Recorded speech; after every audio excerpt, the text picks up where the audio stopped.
आमदार ताजे अपडेट्स वेळोवेळी जाणून घेत राहू। आणि यानंतर पुढची बातमी अर्थातच महानगरपालिका निवडणुकांचा प्रचार शांत झाल्याची। राज्यामध्ये 29 महानगरपालिकांच्या निवडणुका पार पडणार आहेत 2च दिवसांनी 15 जानेवारीला त्यासाठी मतदान होत आहे आणि आज प्रचाराचा शेवटचा दिवस होता। राज्याचे मुख्यमंत्री, उपमुख्यमंत्री, विरोधक सगळ्यांनी आपली ताकद आजच्या दिवशी पणाला लावलेली। आज शेवटच्या दिवशी मुख्यमंत्र्यांसह दोनही उपमुख्यमंत्र्यांच्या प्रचाराचा धडाका पाहायला मिळाला। मुख्यमंत्र्यांनी नागपूरसोबतच पुण्यातही प्रचार केला, तर उपमुख्यमंत्री अजित पवारांनी पुण्यासह पिंपरी चिंचवडमध्ये आणि एकनाथ शिंदेंनी मुंबईच्या पश्चिम उपनगरांमध्ये रॅली काढलेली होती।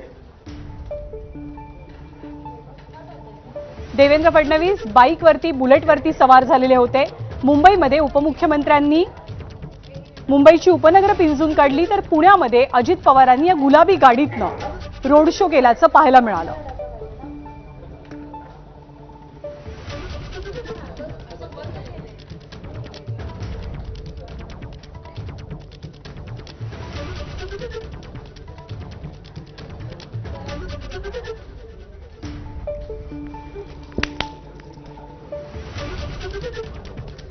तर नागपूरमध्ये आज जेव्हा मुख्यमंत्र्यांनी बाईक रॅली काढलेली होती, मुख्यमंत्र्यांच्या बाईक रॅलीला प्रचंड मोठा प्रतिसाद सुद्धा मिळाला।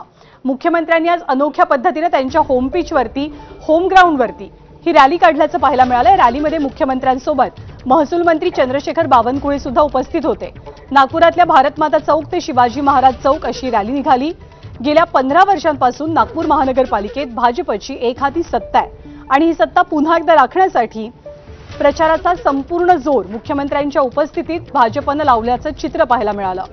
मुख्यमंत्र्यांना याआधी नागपूरकरांनी स्कूटरवरनं सुद्धा प्रचार करताना आणि निवडणुकीच्या काळात फिरताना पाहिले। आज मात्र मुख्यमंत्री बुलेटवरती सवार झालेले होते।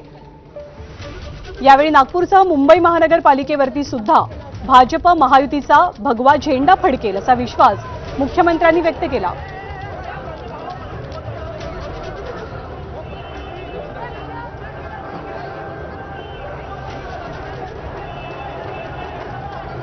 आणि नागपूर पाठोपाठ मुख्यमंत्री पोहोचले पुण्यामध्ये त्यांनी प्रचार